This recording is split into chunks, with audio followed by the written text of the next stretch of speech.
पुराने ज़माने की बात है, एक दूर दराज सल्तनत में एक खूबसूरत शहज़ादी रहती थी जिसका नाम मानूर था। वो न सिर्फ अपनी खूबसूरती के लिए मशहूर थी बल्कि अपनी अक्लमंदी और रहमदिली के लिए भी जानी जाती थी। इसकी सल्तनत बहुत खुशहाल थी, लेकिन एक दिन एक बड़ी मुसीबत आ गई। सल्तनत के करीब एक पुराना वीरान महल था जिसके बारे में कहा जाता था कि वहाँ एक खतरनाक जादूगर रहता है। लोगों का कहना था कि इस जादूगर के पास एक तिलिस्माती चराग है जिसमें एक जिन बंद है जो जादूगर के हर हुक्म को मानता है। जादूगर ने एक दिन ऐलान किया कि वो शहजादी मानूर को अपनी कैद में ले जाएगा, और अगर कोई इसे रोकने की कोशिश करेगा तो उसकी सल्तनत तबाह कर दी जाएगी। शहजादी मानूर ने अपने वालिदैन और सल्तनत के लोगों की हिफाजत के लिए जादूगर की कैद में जाने का फैसला किया, मगर वो जानती थी कि इसे इस खतरनाक जादूगर से निजात पाने का कोई रास्ता निकालना होगा। जब वो जादूगर के महल में पहुंची तो इसे पता चला कि जादूगर बहुत मगरूर और खुद गरज है। इसने सोचा कि शायद वो अपनी अक्ल और होशियारी से जादूगर को शिकस्त दे सकती है।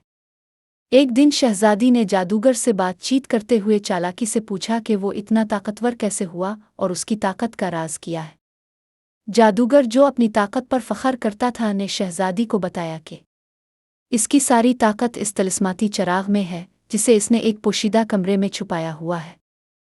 शहजादी ने यह सुनकर एक मंसूबा बनाया।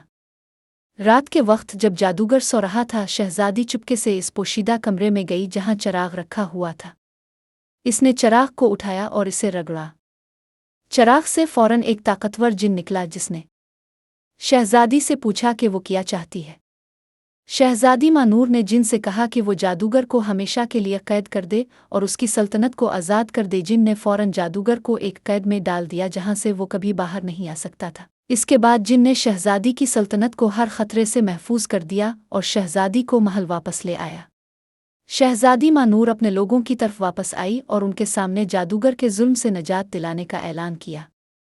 इसके बाद इसकी सल्तनत में खुशहाली और अमन वापस आ गया। शहजादी ने तिलिस्माती चराग को वापस जिन के हवाले कर दिया और उससे कहा कि वो हमेशा के लिए आज़ाद हो जाए। जिन ने खुशी से शहजादी की दरख्वास्त कबूल की और हमेशा के लिए आज़ाद हो गया। शहजादी मानूर ने अपनी अक्लमंदी और बहादुरी से न सिर्फ अपनी सल्तनत को बचाया बल्कि एक खतरनाक दुश्मन को भी हमेशा के लिए ख़त्म कर दिया। इसकी कहानी आज भी लोगों को सिखाती है कि अक्ल और होशियारी से हर मुसीबत का सामना किया जा सकता है।